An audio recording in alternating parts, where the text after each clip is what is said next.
मित्रों, पूरा विश्वास है कि आप लोग बेहतर से बेहतर हो रहे हैं।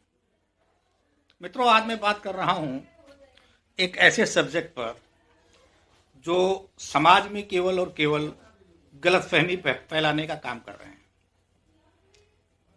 आप सभी साथियों की तरह मैं भी इंटरनेट और फेसबुक और व्हाट्सएप वगैरह वगैरह अक्सर चेक करता हूं।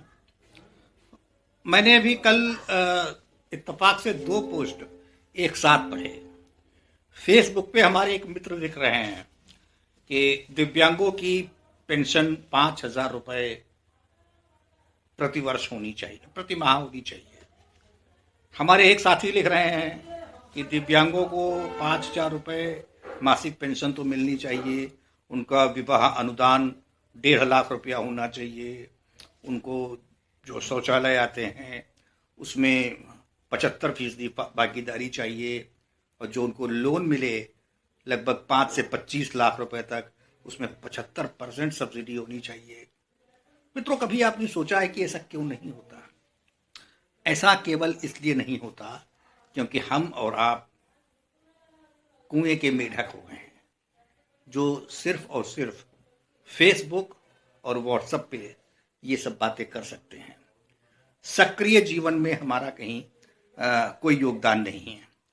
हम और आप शून्य होते जा रहे हैं। सक्रिय जीवन के माने ये जो बातें हम लोग करते हैं फेसबुक और व्हाट्सएप पे, इनको अमली जामा पहनाने के लिए हम लोग कभी भी ना अधिकारियों से लिखा पढ़ी करते हैं, ना नेताओं से लिखा पढ़ी करते हैं। साथियों, एक सबसे खास बात मैं आज आपसे कहने जा रहा हूं। शायद हिंदुस्तान के किसी भी दिव्यांग ने इस तरफ शायद ध्यान नहीं दिया होगा। वो ये कि हमारे और आपके सबके बीच में हमारा एक सांसद होता है। वो सांसद जो दिल्ली में हमारा प्रतिनिधि होता है, भारत सरकार के पास हमारी समस्याएं रखता है, जिसके विकास के नाम पर जो 5 करोड़ रुपया प्रति वर्ष पाता है, और ये 5 करोड़ रुपया जो है, इससे हमारे लिए पुल बनते हैं, अस्पताल बनते हैं। आप साथियों को एक बात बताते हुए बड़ी प्रसन्नता हो रही है, हो सकता है आप चौंकें भी, कि ये जो 5 करोड़ रुपया प्रति साल एक सांसद पाता है, तो उसमें 25 लाख रुपया यानी कि सांसद निधि का 5% केवल उसको इस बात का मिलता है कि आप दिव्यांगों की तरक्की पे इस पैसे को खर्च करें। वो कैसे?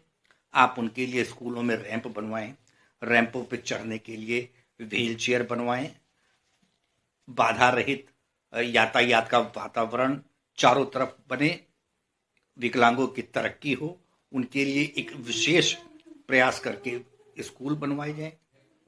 क्या आप बता सकते हैं कि आपके क्षेत्र के सांसद ने कितने विकलांगों के लिए अब तक अपनी निधि से इस 25 लाख रुपया प्रति वर्ष के हिसाब से कभी खर्च किया हो? या आपने कभी उनसे जवाबदेही मांगी?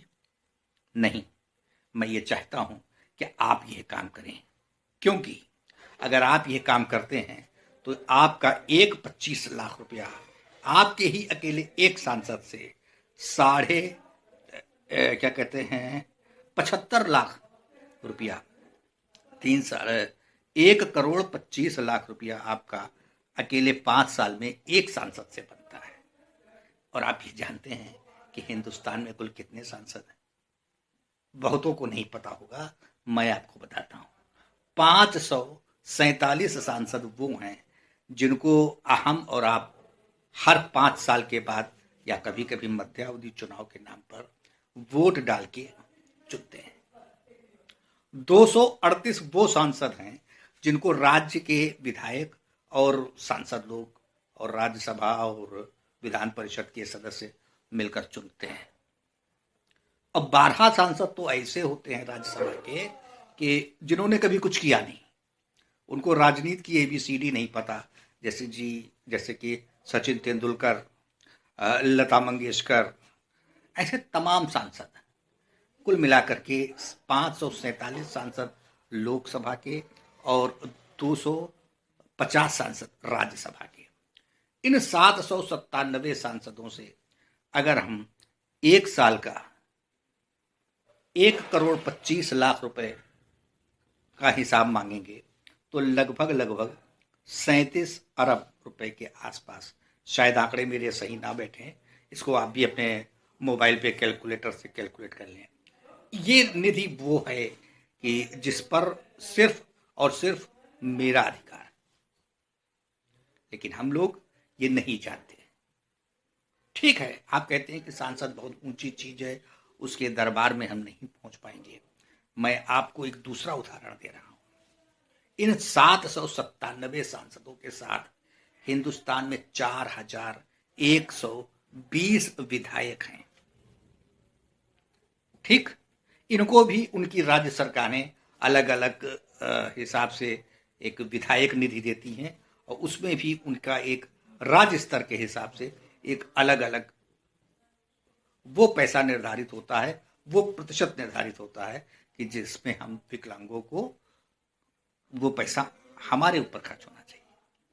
हम उस तक भी नहीं पहुंच पाते क्योंकि उनके घर भी बाहर चौकीदार खड़े होते हैं जो आपको घुसने नहीं देते हैं, बंदूक दिखाते हैं, डराते हैं। एक सबसे छोटी इकाई आती है।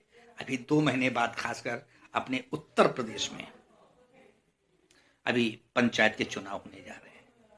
क्या आप जानते हैं इस पंचायत में जो प्रधान साहब चुनाव लड़ते हैं, जो आपके लिए कहते हैं भैया पेंशन बनवा दे बा, कहीं इनको भी जो विकास निधि मिलती है, जिसके आधार पर इनके घरों में बोलेरो और स्कॉर्पियो खड़े होते हैं, इसमें भी आपका पैसा निर्धारित है।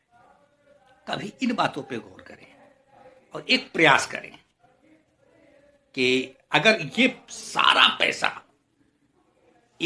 पैसा ये हम लोग को इकट्ठा मिल जाए तो क्या जानते हैं इसका परिणाम क्या होगा? जो हिंदुस्तान में विकलांग कल्याण विभाग बना है, मैं जानता हूं इस शब्द से आप सभी लोगों को एक तरह का ऐतराज होगा, क्योंकि सरकार ने विकलांग को दिव्यांग शब्द दिया है। मैं इसको विकलांग कल्याण विभाग कहता हूं केवल इसलिए कि नाम बदलने से हमारी और आपकी दशा नहीं बदलने जा रही। हमको इस विकलांग कल्याण विभाग के चक्कर नहीं काटने पड़ेंगे, और जब चक्कर नहीं काटने पड़ेंगे तो अभी कुछ दिन पहले हमारे राष्ट्रीय अध्यक्ष महोदय ने एक सीतापुर जनपद में का एक जिक्र किया था, जहां पर एक विकलांग लड़की ने आरोप लगाया, लिखित आरोप लगाया कि सीतापुर के एक बड़े बाबू ने उससे पेंशन बंधवाने के लिए 1,000 रुपए की रिश्वत मांगी। मित्रों, एक चीज आप जानते हैं, ये मेरे लिए सौभाग्य की बात है कि मैं सीतापुर जनपद का जिलाध्यक्ष हूं आज, और उस पीड़ित लड़की ने हमसे संपर्क किया।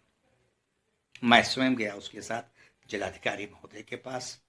जिलाधिकारी महोदय ने बहुत सख्ती के साथ एक उचित कार्यवाही की का उसको आश्वासन दिया है।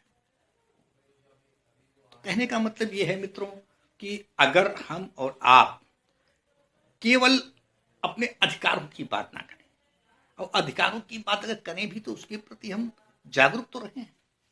हम अधिकारों की बात ये करते हैं कि साहब हमको खाना नहीं मिल रहा, खाना नहीं मिल रहा। अरे खाना मिलने के लिए हमको कर्मशील तो होना पड़ेगा, रोटी पाने के लिए हमको कर्मशील तो होना पड़ेगा। केवल कुर्सी पे बैठ जाना कि हम विकलांग हैं, हम कुछ कर नहीं सकते, ये उचित नहीं है। अपने अधिकारों को जागृत करिए।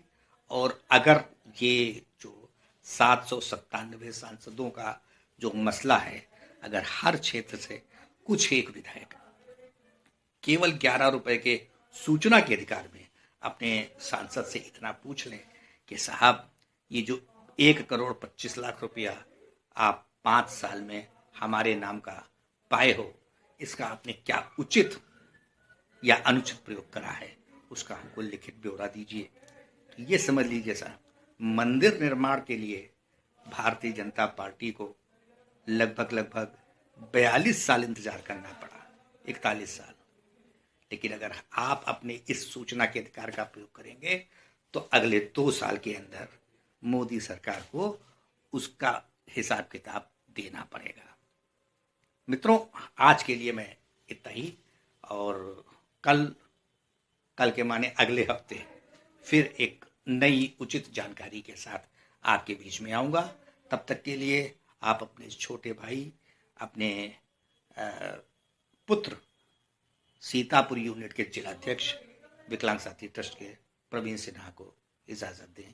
धन्यवाद।